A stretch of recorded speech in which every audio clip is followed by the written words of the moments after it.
Welcome back, guys. Today I'm going to be showing you how to delete your ClickBank account. To delete your ClickBank account, you'll need to follow these 6 simple steps to do it. Step 1. Log into ClickBank. Visit the ClickBank website and log into your account using your credentials. Step 2. Navigate your account settings. Once logged in, click on your profile name or account settings icon to access your account settings. Step 3.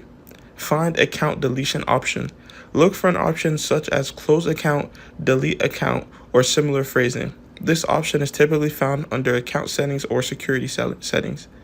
Step 4. Follow deletion process. Click on the account deletion option and follow the prompts. You may be asked to confirm your decision and provide a reason for deleting your account. Step 5. Verify deletion. Follow any additional instructions provided by ClickBank to verify the deletion of your account. Check your email for any confirmation or verification steps. Step 6. Confirmation of deletion. After completing the deletion process, you should receive confirmation that your ClickBank account has been deleted. If you encounter any issues or cannot find the account deletion option, you may need to contact ClickBank support for assistance. They can provide further guidance on closing your account permanently.